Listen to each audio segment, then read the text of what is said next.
हां, हे बायका बायका अशाच बोलत बसलेल्या. तेव्हा ती एक बाई काय म्हणली, कुठे गेलती गं तू? दिसलीच नाही 7-8 दिवस. तर म्हणली मी माहेरी गेले होते आणि तिथं माझ्या भावाच्या तिथं शेतात रताळं पिकलेले आहेत.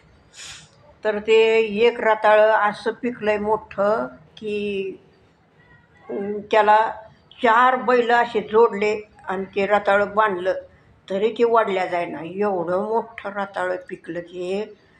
म्हणून मी थांबली होती म्हणली. अरे बापरे! एवढं मोठं रताळं 4 बैल त्याला झुपले तरी पण ते वढल्या जाईना. त्याला ट्रॅक्टर लावलं तरी ते पुढं हे होईना. एवढं मोठं रताळं? म्हणले हां. बरं म्हणले. दुसऱ्या वेळेस ही गावाला गेली होती, तिनं विचारलं ते. ती आली गावावरून तर म्हणली, का गं कुठे गेलती तू आता? म्हणली गावाला गेलते, माझ्या माहेरी गेले होते. तर तिथं आमच्या पाहुण्याच्या तिथं भांड्याची कंपनी आहे. तर त्या भांड्याच्या कंपनीत एक भांडं असं घडवायला घेतलं ते मी बघत होते.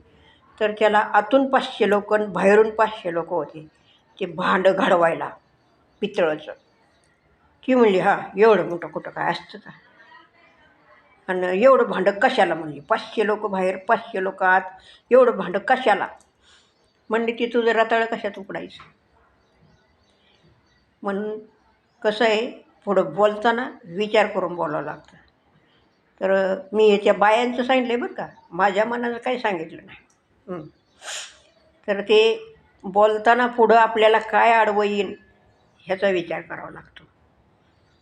तर माझं प्रत्येक वेळेला राहतं तुम्हाला सांगायचं. तर आता तरी सांगते मी तुम्हाला, मला ती सरप्राईज करीत जावा आणि निदान मला ती कमेंट जरी करीत जावा. आता बंद आहे कमेंटचं बटन. आता माझे व्हिडिओ कुठंपर्यंत पोचतात हे मला कळलं पाहिजे ना, कोण बघतं कोण नाही. बरं वाईट असं सांगत जावा. त्यासाठी मला कमेंट करीत जावा. ही आजी आपली साधी आहे व ह्याच्यापेक्षा जास्त दुसरं काही नाही. माझे व्हिडिओ कसे आपले असे असणार, लई काही हे नसणार. तर मला कमेंट करीत जावा.